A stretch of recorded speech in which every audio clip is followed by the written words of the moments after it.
Consultant Dipo Oyewole, thank you so much for being on TBC Breakfast. Good morning. Well, we'll be receiving some of our family members, today, and on and on and on. Is that a relief?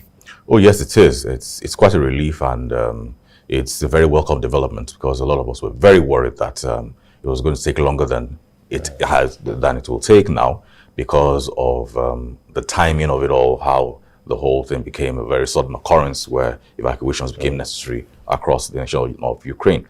Well, yes, at this stage, we must commend the Nigerian government, Ministry of Foreign Affairs, NIDCOM, and all the other governmental organizations with how they've been very swift with action.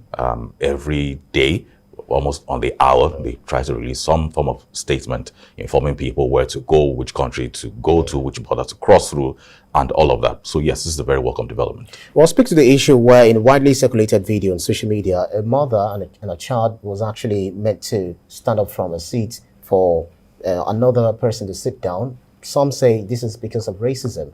And these are people who have left the country to, left what they call that situation to look for greener pastures. So if they come to the country and they're being met with hostilities, how would it be like when they come back to a country where they feel they want to be away from, at least take a break?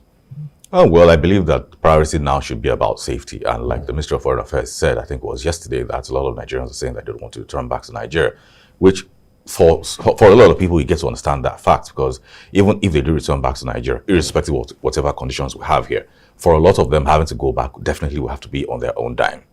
Some of them cannot afford that at this time. Now, whatever happens or however things shake out with Ukraine, between Ukraine and Russia, and they have to rebuild and having to open their schools back, however long that will take, them going back will take them a while. Now, it is imperative that both sides get to understand that the priority now is about safety.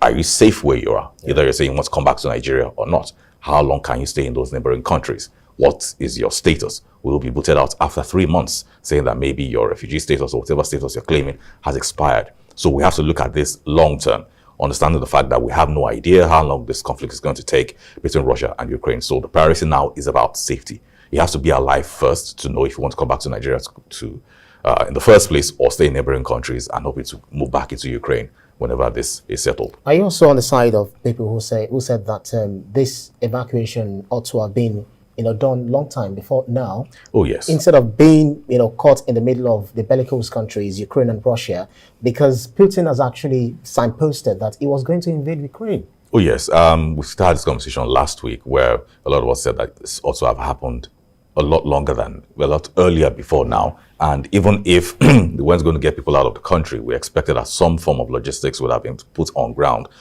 saying that there are contingencies. So in case anything happens, they are activated immediately, not after the missiles were flying and then bombs were all over the place, saying that we should have gotten it done.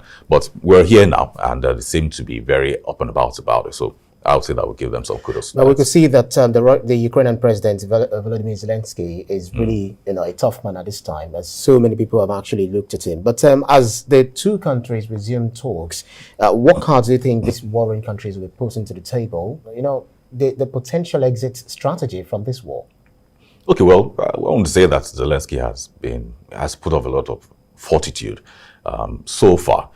They had a conversation a few days ago, and that obviously didn't go very well because we then saw an increase in military action from Russia.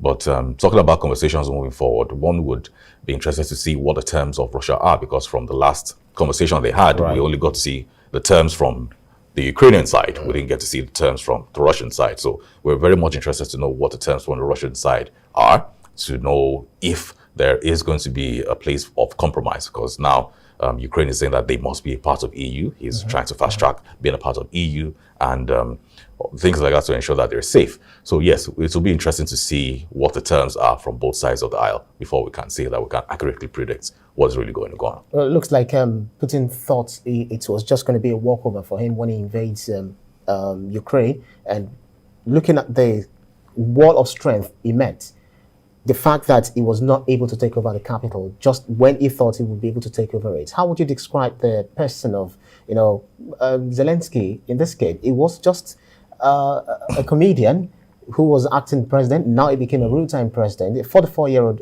of a man. So how would you describe his personality in this, in this whole war game? Yeah, well, like I said, he's shown great fortitude, and it's been quite impressive being able to galvanize a lot of people together. And I see a lot of people go back to his former profession, which I believe that to him today, it has given him some form of credit, because in the industry he was playing before, you need to be able to understand how to communicate with people and galvanize the support of people, which is something that has come into play right now. He's been able to galvanize the entire nation behind him to get their full support, saying that people who want to fight, either you're in the country or from outside the country, come join us, come fight with us. So yes, he's been able to do that, but I don't also believe that Putin thought that maybe he would be able to take the capital in 2 days. No, but I believe that it is a long game, and we're interested to see how this whole thing shakes out. Just less than 2 minutes for us to end this conversation. But now look at it from the fact that we've got Nigerians who are out there coming back home. We're happy to, receive them one after the other. How does this speak about a nation, where they're coming from, and you see the citizens coming together to stand up for their own country, to put their feet to the ground, to face their enemy? So if these Nigerians come back to this country, what would you like to tell them in terms of supporting their own countries against external aggression? Oh, well, talking to Nigerians. So we need to understand the fact that the issue with Ukraine today is they are being united by a common goal. That is there. So the common objective is very clear. We don't want to be dominated. We don't want to have a nation destroyed. It is our home. Now, bringing it back to Nigeria, we've always asked, what is Nigerian dream? It's the equivalent. What is the common goal that unites us as a people? Now, that for us is something that we have asked the leadership of this country time and time again, year in, year out, to help us define, to help us chart a course, because that is what leaders do. But so far, we haven't been able to see that. Personally, I think that they should prioritize being safe, coming back, surviving, see how they can thrive, pending the time when they go back to Ukraine. That would be my advice to them. Well, we'll continue to monitor this development as it goes. We can't wait to receive some of our family members who are out there. Strategy